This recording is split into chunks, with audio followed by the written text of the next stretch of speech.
Hey everybody, it's your girl Tina here, and I'm here because I'm going to do a walkthrough of this July insert. Now let me just tell you, this insert is kind of chunky. A lot of stuff went on that I want to share, so it'll be several videos on different layouts inside of this insert. Start off in the beginning, and I want to talk about this card that I got in the mail the beginning of July, and it touched me so. Always remember to forget the things that made you sad, but never forget to remember the things that made you glad. The only problem I have with this, you all, I don't realize who mailed me this card. When the card came and I opened it and I read it, I just went through a whole lot of emotions with this because it had ministered to me. And immediately I knew that I wanted to put this in my insert. I cut the card and laid it inside of my insert until I got ready to, tack everything down. And I threw away the part that has the person's name on it. So I do apologize for that. But this little quote just really touched me, and it's so inspirational. So if you're watching and you sent me this, I really, really thank you. It really has impacted my life.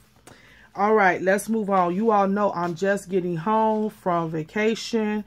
I went to Las Vegas, and so if you watch my collaboration video, you know that this insert really deals with my vacation trip. All right, so let's kick it off. Got there on our way to breakfast, and there was a painting on side of the wall of this girl, and the background of the girl was purple, so y'all know I love that. But the painting was just so powerful. It was really, really, really cute. She had flowers, roses, and everything in her hair. It was just really beautiful. It put you in the mind of one of those one of the prima doll, well, she's not a prima doll, but one of the prima bloom girls that have all the stuff in their hair. It was along that line. It was really cute.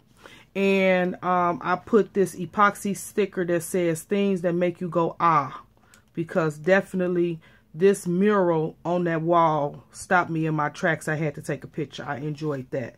I have not did the journaling on this yet, but by the time I do my final walkthrough, I have it on there. All right. On the first day we got there, we went for breakfast that first morning, and we went to this place called Hash House. Did not like it. Do not like restaurants that have food that is not normal, if I could say that. What do I mean? I said that wrong. I don't like to go to restaurants that don't just have plain everyday food. I just don't. Because when I travel, I like to order food that I know that I could eat, that I won't get sick. I never order food that I'm just trying for the first time and I want to dibble. Because when you out and you away from home, you don't want to be sick. That has happened to me, and I learned my lesson. So this restaurant had nothing normal. No plain French toast. No plain pancakes. No plain waffles. Everything had a twist to it. So I ordered the banana pecan French toast with supposed to be hash browns, and it had parsley, it had bell peppers, it had cilantro, no onions. Where's the onions? Potatoes goes with onions, but that's just me. So needless to say, I did not enjoy this restaurant. All right, let's move on. Walking around, just sightseeing. Everything was like kind of still closed when we came out of breakfast. So, and there was not a lot of people, which I did enjoy that part of it. Because if you know anything about Vegas, Vegas gets pretty deep, yeah, with people. All right, walking on our way from breakfast, and you all, I noticed this purple zebra. Y'all know I flipped, right? Oh my goodness, I said, oh, a purple zebra. So instantly, my friend grabbed my phone and started taking pictures. And what I loved about this time of the morning, like I said, it was not a lot of people, so I was able to get pictures, because usually it's so many people walking back and forth, it's hard to get a picture. without somebody's head or somebody's arm there. So I was able to get this. Don't know what this purple zebra was about. It's just a decor in the hallway, in the walkway. It was a purple zebra with a sign that lit up that said purple zebra. No writing, no explanation. It was a beautiful display, in my opinion. So you all know I documented it. All right, then we ran into the Ghirardelli chocolate store. I probably pronounced that wrong, but y'all know what I'm saying. Ran into this place. Oh my God. Let me just tell you all, when I travel or I just like to try different things. And one thing I always look for is like candy stores, famous restaurants and stuff like that. And so when I saw this, the Ghirardelli chocolate store, I never knew that they had their own store. So this was an adventure to me. I ran in and just started taking pictures. I bought some chocolates, and I got 7 pieces of chocolate, some personal sizes, and some mini bite sizes. But all together, you weigh it by pound. I paid $4.68.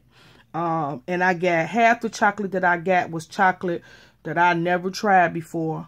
And I have seen some of these chocolates in the store, but I haven't seen them in smaller sizes that I could just get one. You know, this is the big old pack, and I don't want to spend a lot of money on something that I don't know if I'll like. So this was the perfect opportunity to try all of those flavors that I've been wanting to try, because they had mini trial sizes, and then they had the personal sizes. I loved it. You all, they have a whole section of Ghirardelli chocolates, packages, cups, bowls that's geared to 4th of July. Y'all know I almost went crazy up in there. My friend pulled me out because I had like 4 or 5 things. She was like, "You not finna pay $60 for a mug and a towel." I was like, "But it's 4th of July and they got Ghirardelli on it." So I enjoyed this experience. It was really nice. All right. Here I'm talking about my flights. You all, it's been 2 years since I've traveled by way of airplane. And so things have changed. And let me just say, the first thing I noticed that I like is the kiosk where you could walk in. Of course, I had already pre-checked in the night before. So you can walk into the kiosk, put your driver's license up there, or your confirmation number, and it prints out your boarding pass. It prints out your luggage tags. Love that. Put it on my bag, and then I walked right to the counter. I did not have to get in this long line, and it was a very long line. Did not have to get in a very long line. Put my bags in. Oh my goodness. The process was just really great. However, my flight going, I waited a little late when I remembered to do my pre-boarding over the internet the night before. So I end up getting boarding passes for Group C. And Group C is almost like the end of the line, which I didn't care. I was like, okay, I slept on that one. So I get on the plane, and as soon as I walk on the plane, the first row on each side of the plane, the middle seats were empty. You look down the aisle of the plane and you start trying to figure out where you could see a free seat. And, you know, like I said, I was almost at the end of boarding. So there was seats sporadically through the plane, but they were all middle seats, of course. So I said to myself, Tina, if you go all the way back to the back of this plane, you're going to be the last one getting off, and this plane is packed. So I decided I was going to take one of the middle seats in the first row. First time ever flying in the front of the plane. I always go to the middle, or I just go to the back. Love the flight itself.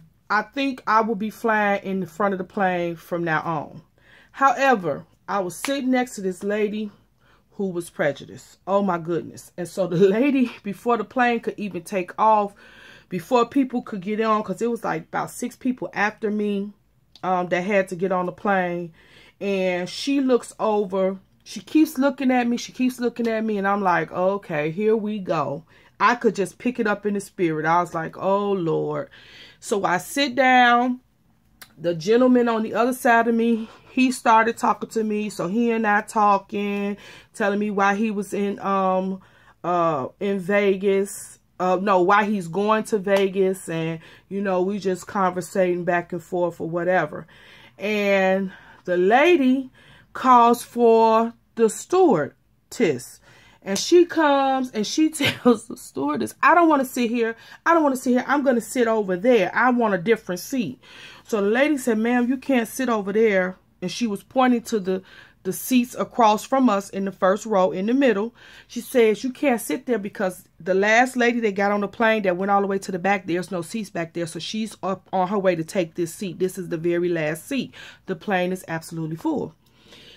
Oh, I don't want to sit here. I need to switch. I need a different seat. So the stewardess leave, come back with this guy.